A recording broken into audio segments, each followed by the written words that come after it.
In order to prepare our BQ, first go to your project page, then proceed to go to the BQ section. So you go to the Q button here, click Project Builder, and it will direct you to the BQ preparation page. So we just want to create a build to start off in order for us to import our Excel file. So we just select the row, click Add Build, Normal Build, and then we can input our build name. So for example, build 1 for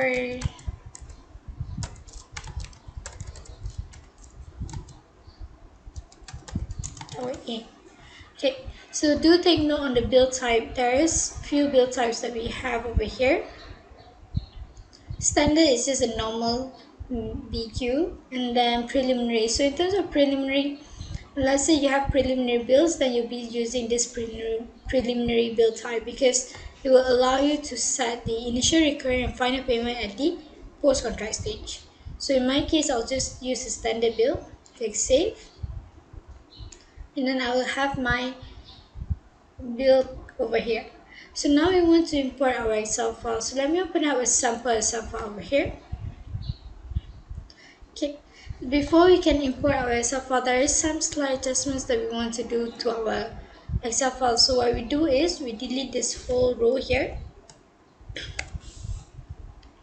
So our first row is just the element name. Then we proceed to delete any to collection or any continued description. Then scroll down if you have any to collection page, for example this one, then we will also delete this part here. Right, so make sure there is a blank row in between different items also for the system to detect it's two separate items.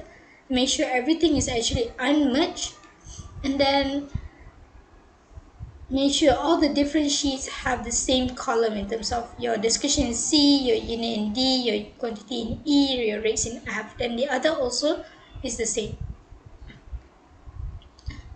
Right, so once you're done, just click save, right, and then you can proceed to import your Excel file. So let me open up my page here. Okay, what we do is we just click import from files, import from Excel, select file, and then we select the file that we have.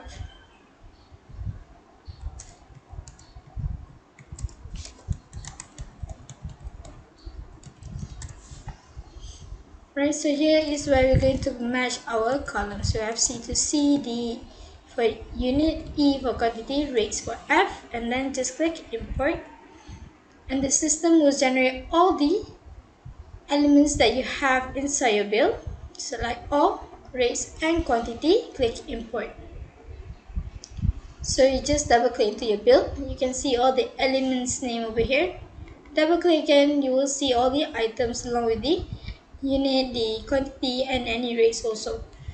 Alright, so even though we import our file, we can still adjust over here. Let's say you want to change the description, you just press enter, change, and then press enter again to save. Same goes for your unit, same goes for your quantity, and also your rates. Then we also have item type for you to select through. So that's how you can actually import your Excel file through Wheelspace.